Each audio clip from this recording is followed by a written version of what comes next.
Hey guys, this is Return to Tennis. I am Aaron, thanks for returning, and today we have the Prince Diablo Tour. Still working with some flexible rackets. One of you out there, one of my subscribers, Jace, he made an extensive list of rackets that fell into a spec range I was looking for, which would be under 330, low RAs. A lot of the rackets on the list happen to be Prince rackets. So I was out on the hunt to see if I could catch one at a good deal.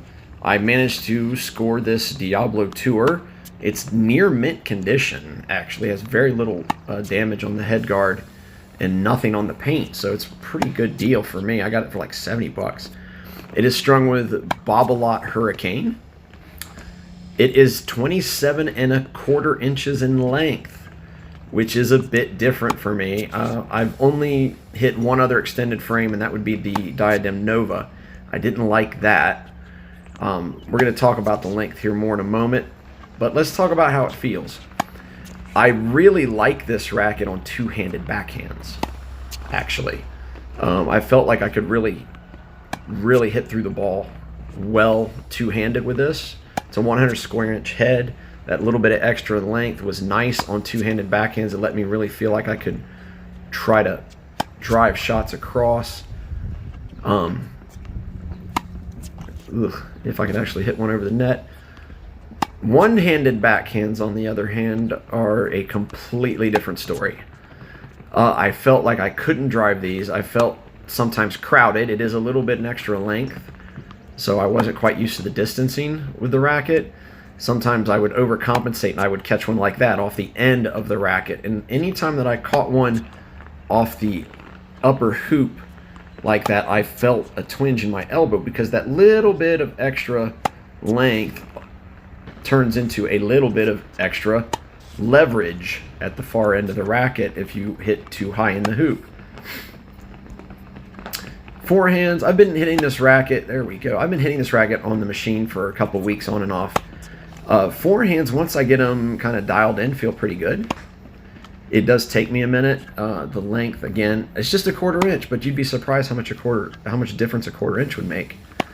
Also, I felt like the launch angle was really high, and it took me a while to kind of get comfortable on, oh, that was nice, on how to swing through this and keep the ball lower to the net. I felt, see, there we go.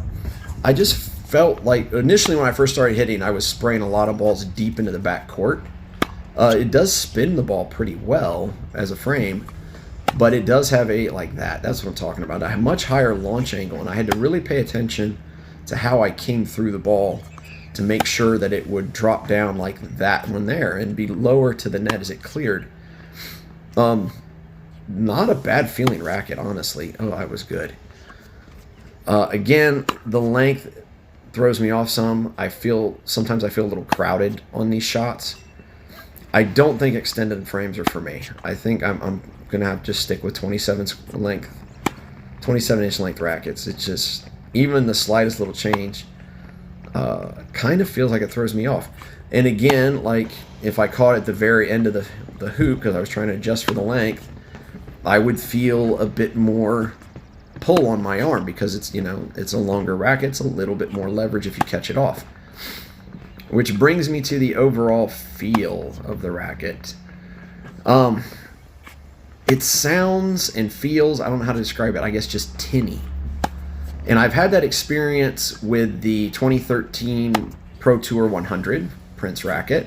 I had that experience with the Prince Vortex. I had that experience to a lesser degree with the new Beast 100. They sound and feel tinny. I don't know another way to describe it. It's not appealing. It's a little off-putting, to be honest, but they all have that sound and they all have that feel. The exceptions would be the Ripstick and the Twist Power. They don't have that sound or feel. At this point, I think I'm probably done experimenting with Prince rackets. The Twist Power is by far my favorite. Matter of fact, I think a new Twist Power is going to release in the fall this year, and they're adding the Tech Stream and the Twaron to the layup. If that softens the frame and brings the RA down, I may consider getting one of the new ones, one of the new twist powers. If that RA stays at where it's at, which is above 65, it's a 66, I'm going to stay away from it. Slices with this racket were really nice, actually. Look at, oh, so like butter. Slice backhands felt really good with this frame. Slice forehands were fine, but slice backhands and two-handed backhands were where it was at with this racket for me. Forehands were decent. As you saw, I hit some decent ones. But one-handed backhands were not it. They would pull on my arm a little bit. Serves, I have hit some serves with this frame. And the extra length, that little quarter-inch extra reach, is nice on serve, provided you hit it clean. If you catch it short down in the lower part of the hoop, it just throws everything out of whack. I think I would need a lot more time with this racket to adjust to this tiny bit extra reach. But all in all, it's not a bad frame. I just don't think it's a good fit for me.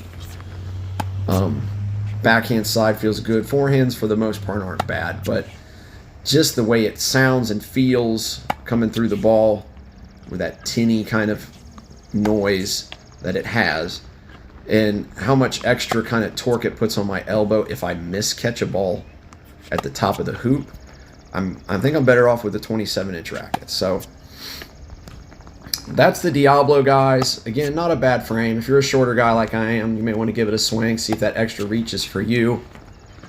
I do have some other stuff I'm working on. We are going to do another video of flexible frames. The Diablo will be among those. I have 3 others that I've been playing around with, and we're going to see if they feel any different or feel better.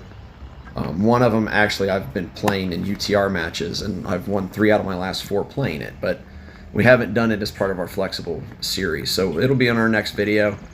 That's all for me today, guys. Thanks for tuning in. May all your returns be for winners, and we will now return you to your regularly scheduled programming. See you next time.